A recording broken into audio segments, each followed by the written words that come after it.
I'm Lauren Markham. Thanks for your company on AFL Riverina TV.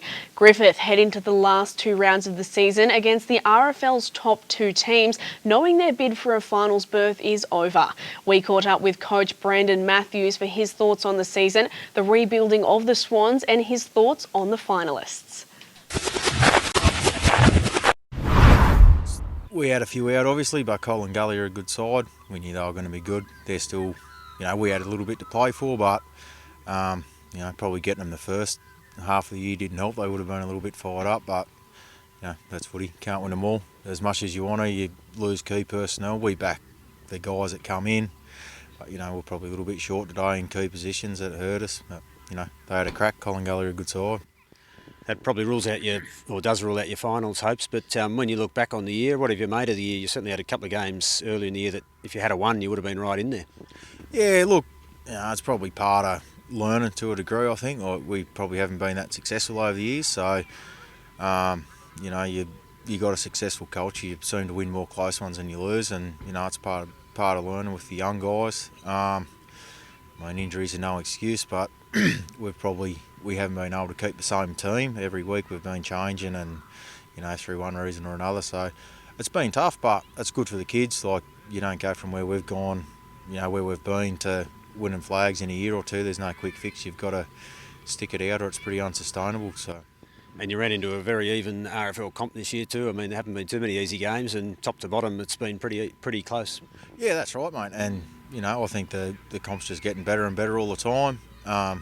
You're better off being in a comp if you have a bad day. You're going to get done rather than there's one standout side that everyone's playing for second. So no, I think it's a good thing, and I reckon at the end of the day it'll come down to who has the least amount of injuries will probably win it. I reckon. One of the things that's helped make it a pretty even comp is the sides that were up there last year kept a lot of their players, but a couple of other teams like yourselves have brought in a few good players from outside the league. It's a pretty good quality competition at the moment. Yeah, that's right, and obviously there's a lot of guys coming from the Canberra comp with what's happened up there, and we were lucky enough to get a few of them, but we had to get players, and obviously if you're up the top and you've been successful, it's pretty easy to keep them. No one wants to leave a good club, so Leeton are obviously the same. They've got a few in, a few guys from Canberra as well, so it's good, I suppose. Like, blokes want to come down and play in the comp. It's previous years it's been a little bit harder to get blokes, but no, it's a pretty good reflection on the comp, I think. And what have they been like, and what have they brought to your team, Ben and Will and these guys, the three who came over? Oh, they've been really good, mate. Like, obviously, I reckon Kinger would be pretty close to leading the player of the year thing. No, they've all been good. It's probably taken them. They didn't know what to expect when they got down here, I guess, and a couple of them have only played at Queanbeyan. King is from down Coral way, but once they've got into the groove, they've been really good. They're obviously professional. They've played at a high standard. So, we really lacked experience the last few years, and they've certainly helped. And they're terrific blokes around the club. So, all and more that we could have asked. Looking at the other sides and heading into finals, would you have a tip on who's been the pick of the sides at the moment for the final? Oh, after today, Cole and Gully, mate. I don't know.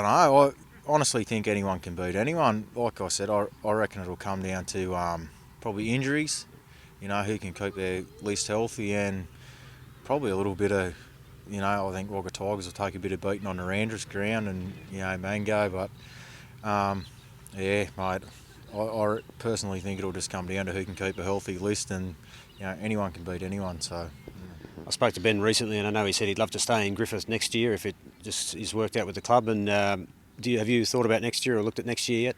Oh, we're still sort of working it out, mate. I know it's getting a little bit late, but we've spoken about it briefly, but I'm pretty casual. I'm just pretty casual, so we'll get there when we get there, and we'll worry about it then. Good luck for the next couple of weeks and into next year. Cheers, thanks, mate.